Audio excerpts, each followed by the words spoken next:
It is said that there are Shivim Panim LaTorah, 70 faces to the Torah. And we are to turn it over. Hafochba v'hafochba dikulaba. We should turn it over and over because everything is contained therein. For every moment, there is something that can be found in the Torah, but also in every parsha, in every word of the Torah, there is something for this moment. We read this morning, Bereshit bara Elohim et hashamayim v'et ha'aretz, v'ha'aretz hayta tohu v'avohu, v'choshech al pnei tachom, v'ruach Elohim merachefet al pnei hamayim, v'yomer Elohim yehi or v'yehi or.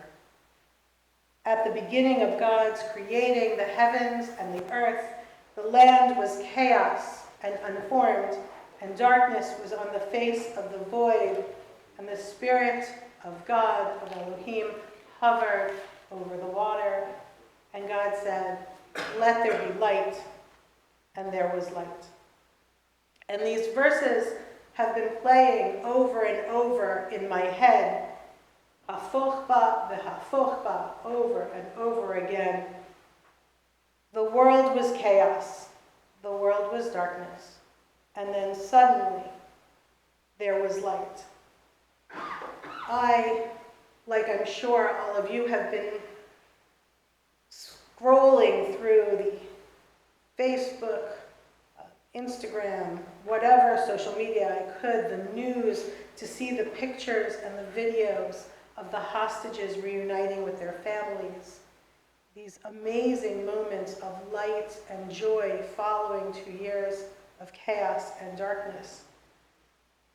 And one of the things that struck me, that can only happen in a country where Hebrew is the language, where our language, the language of our text, of our history, is the language that they speak every day, was parents spontaneously, family members spontaneously reciting the blessing for freeing captives, reciting Shema, reciting Shechianu, of parents placing their hands on the heads of their children and reciting the blessing that we say every Shabbat, and often at weddings, blessing our children.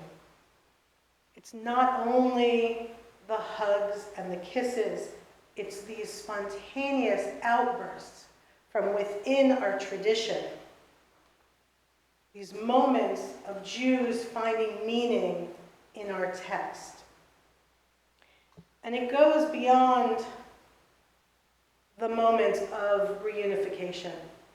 We've heard from hostages, those released previously, especially last February, and even those being released now, that they found meaning in religious expression. They found meaning in connecting with our traditions while in captivity. Omer Shem Tov managed to say Kiddush every week, even if it was only on a small sip of water. He now puts on his tefillin every day.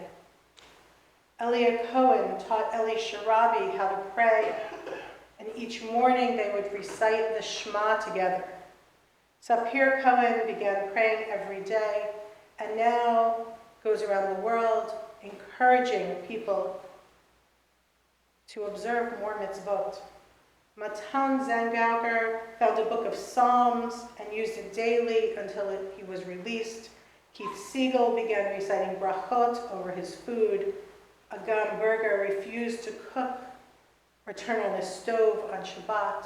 She refused to eat non-kosher meat or even pizza during Pesach. She said, keeping the mitzvot kept her free.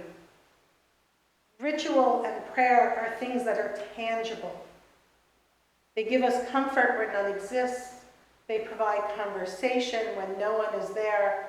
And they are representative of family, of hope, and of home. They provide light in darkness.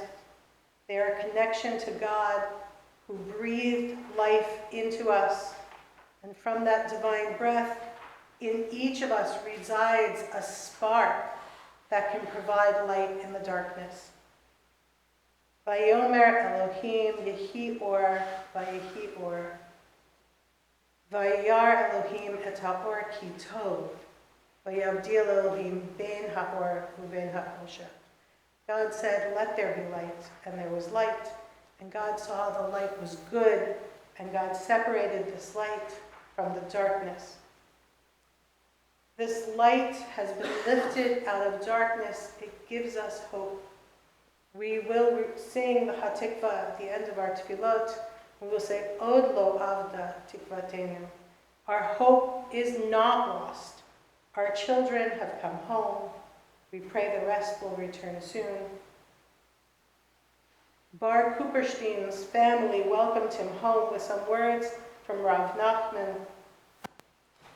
Ve'afilu b'hastara shebetolcha hastara, b'vadai gam sham nimtza Hashem yitbarach.